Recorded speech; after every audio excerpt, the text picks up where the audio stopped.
Welcome to கல்வி IAS academy YouTube channel. 3rd March 2024 Tamil current affairs analysis பார்க்க போகிறோம். எக்ஸாமுக்கு தேவைப்படக்கூடிய முக்கியமான குறிப்புகள் இந்த வீடியோவில் இருக்க போது. ஸோ பாஜகவுடைய முதல் கட்ட பட்டியல் வெளியிட்டிருக்காங்க. 195 வேட்பாளர்களும் அறிவிச்சிருக்கிறாங்க. இதில் பார்த்தீங்கன்னா வாரணாசியில் மீண்டும் பிரதமர் மோடி அவர்கள் போட்டி போடுறாங்க. இது தேர்தல் குறித்த தகவல். நெக்ஸ்ட் நியூஸ் பாருங்கள். தமிழகத்தில் இன்று போலியோ தடுப்பு சொட்டு மருந்து முகாம் கிட்டத்தட்ட 57 லட்சத்திற்கும் மேற்பட்ட குழந்தைகளுக்கு வழங்கியிருக்கிறாங்க. தமிழகத்தில் நடைபெற உள்ள போலியோ தடுப்பு சொட்டு மருந்து முகாமில் 5 வயதிற்குட்பட்ட குழந்தைகளுக்கு சொட்டு மருந்து வழங்க இலக்கு நிர்ணயிக்கப்பட்டிருக்கு. இந்தியாவில் போலியோ அப்படின்னு சொல்லக்கூடிய இளம்பிள்ளை வாதத்தை ஒழிப்பதற்காக தான் ஆண்டுதோறுமே 5 வயதிற்குட்பட்ட குழந்தைகளுக்கு 2 தவணைகளில் போலியோ சொட்டு மருந்து வழங்கப்பட்டுருக்கு. அந்த தகவல் இங்கே கொடுத்துருக்குறாங்க. ஸோ இளம்பிள்ளை வாதம்னாலும் போலியோனாலும் ஒன்று தான். 5 வயசு வரைக்கான குழந்தைகளுக்கு தான் சொட்டு மருந்து. இதை கொஞ்சம் ஞாபகம் வச்சுக்கோங்க. நெக்ஸ்ட் நியூஸ் பார்க்கலாம். மின்சார ரயில்கள் ரத்து எதிரொலி. 7 நிமிஷங்களுக்கு ஒரு மெட்ரோ ரயில், 150 கூடுதல் பேருந்துகள் இயக்கம்.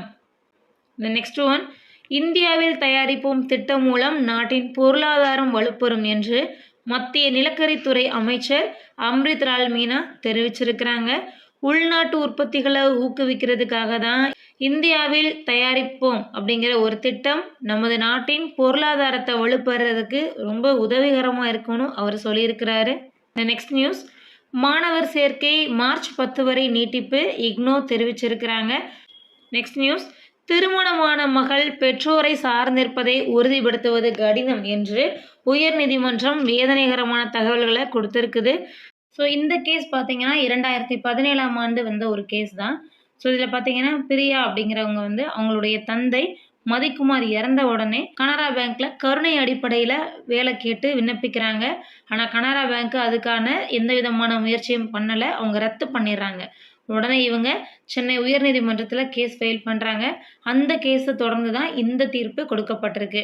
என்ன அப்படின்னா, இந்த கேள்வியை பார்த்தீங்கன்னா கலாச்சார ரீதியான ஒரு சிரமம் தரக்கூடிய கேள்வின்னு சொல்லி நீதிபதி சொல்லியிருக்கிறாங்க. ரீசன் என்ன அப்படின்னா, திருமணமான பெண் ஒருத்தர் அவங்களுடைய பெற்றோர் வீட்டை சார்ந்திருக்கிறாங்க, மெடிக்கலாகவோ இல்லை அதர் எக்ஸ்பென்சஸுக்காகவோ சார்ந்திருக்கிறாங்க அப்படின்னா அது புகுந்த வீட்டோட மரியாதையும் குறைக்கிற ஒரு விதமாக கருதப்படும்.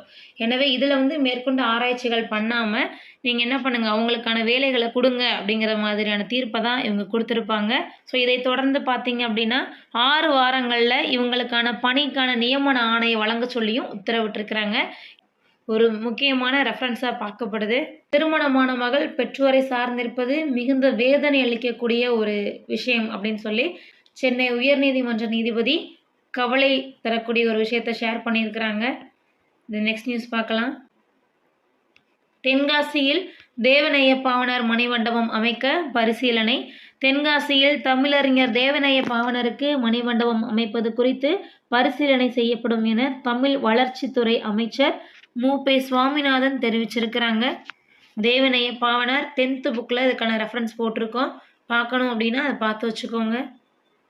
நெக்ஸ்ட் நியூஸ், தொழிலதிபர்களின் ரூபாய் 16 லட்சம் கோடி கடன் தள்ளுபடி. மத்திய அரசு மீது ராகுல் குற்றச்சாட்டு. நெக்ஸ்ட் ஒன், குடிமக்களுக்கு இடையூறாக இருந்த 1550 சட்டங்கள் நீக்கம். மத்திய அமைச்சர் தகவல் கொடுத்திருக்கிறாரு. நெக்ஸ்ட் ஒன், பிரதமரின் விவசாய காப்பீட்டு திட்டத்தில் மீண்டும் இணைந்தது தெலுங்கானா. நெக்ஸ்ட் ஒன், பாகிஸ்தான் கப்பலில் அணுசக்தி திட்டத்திற்கு பயன்படுத்தக்கூடிய இயந்திரம் இந்தியா பறிமுதல். ஜனவரி 23ஆம் தேதி சீனாவில் இருந்து பாகிஸ்தானின் கராச்சி நகருக்கு பயணித்த சரக்கு கப்பலை மும்பையில் உள்ள நகாவா ஷேவா துறைமுகத்தின் சுங்கத்துறை அதிகாரிகள் சோதனையிட்டிருக்காங்க. அப்போது கப்பலில் இருந்த சரக்கில் கணினி மூலம் கட்டுப்படுத்தக்கூடிய CNC இயந்திரம் இருந்தது கண்டறியப்பட்டுச்சு. அந்த இயந்திரத்தை ஆய்வு செய்த பாதுகாப்பு ஆராய்ச்சி மற்றும் மேம்பாட்டு அமைப்பு பாகிஸ்தானின் அணுசக்தி திட்டத்திற்கு குறிப்பாக ஏவுகணை தயாரிப்புக்கான முக்கிய கருவிகளை உற்பத்தி செய்ய அந்த இயந்திரம் பயனுள்ளதாக இருக்கும்னு தெரிவிச்சிருக்கிறாங்க. அந்த இயந்திரத்தின் எண்ணிக்கையை பாகிஸ்தானும் சீனாவும் பெருக்குவதை தடுக்கும் நோக்கில் அந்த இயந்திரம் அடங்கிய சரக்கை இந்திய பாதுகாப்புத்துறை அதிகாரிகள் பறிமுதல் செஞ்சுருக்கிறாங்க. இதுதான் இந்த தகவல். Next news sports area. பெங்களூரை வென்றது மும்பை.